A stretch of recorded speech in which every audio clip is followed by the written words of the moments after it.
kami ay magpapalaot na.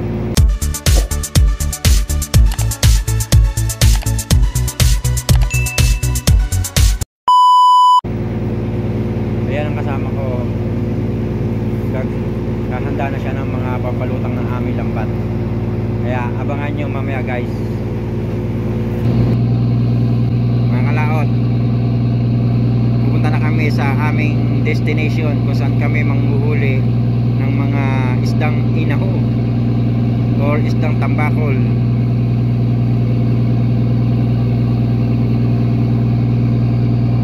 So malayo-layo guys ang pupuntahan namin. Yan guys ang lugar ng Taiwan. Yan nga pala ang aming lambat. Sobrang dami. Titingnan namin mamaya kung meron ba kaming mahuhuli. Yan pala ang port ng Gempang. Diyan kami umuwi sa Port Gempang. Dami namin ginagamit na palutang para sa lambat namin, para hindi siya lumubog mga kalaot. Sinasabit namin dyan yan, siya nagsisilbing palutang, kasi pag maraming isda sigurado lulubog ang lambat, kaya kailangan marami ding palutang. Yan mga kalaot, tambak ang palutang namin. Yan nga pala ang Radyo Boy.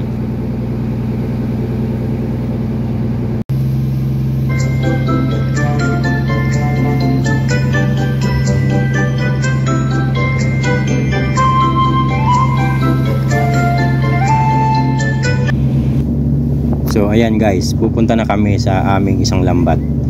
Iaangat namin kung meron bang mahuhuli. Ayan no, ang dami na. Ang dami ng mga tulingan tsaka tambakol na isda. Busy na sila sa pagtanggal. Jackpot na naman ang aming kapitan ngayon. Siguro makakauwi kami nito mga alas 10 or alas 11 na ng gabi. Pero okay lang mga kalaot, marami naman kaming huli. Kaya konting tis-tis lang sa pagtanggal. Yung kapitan ko masayang-masaya, nandun siya sa taas, pinapanood lang kami. Pasensya na nga pala mga kalaot, pinutol-putol ko na lang ang video ko kasi masyado siyang mahaba. Masyado rin nakakapagod, sobrang lamig, umuulan-ulan ng konti. Kaya mga kalaot, stay lang kayo dyan sa panonood hanggang sa matapos.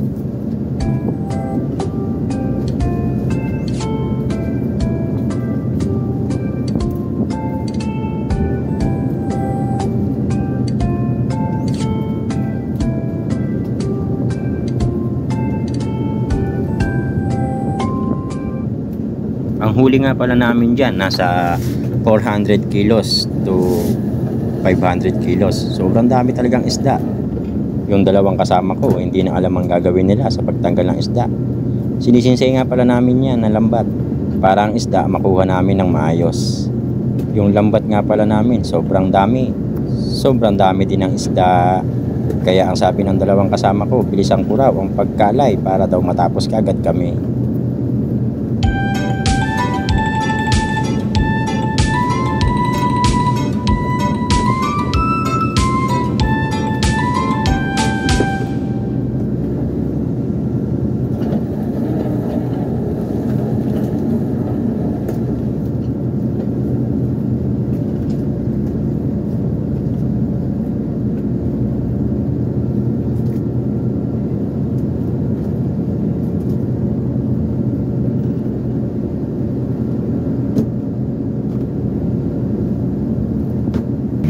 Pasensya na guys, hindi ko na na-videoan yung isda kasi masyado na kaming busy.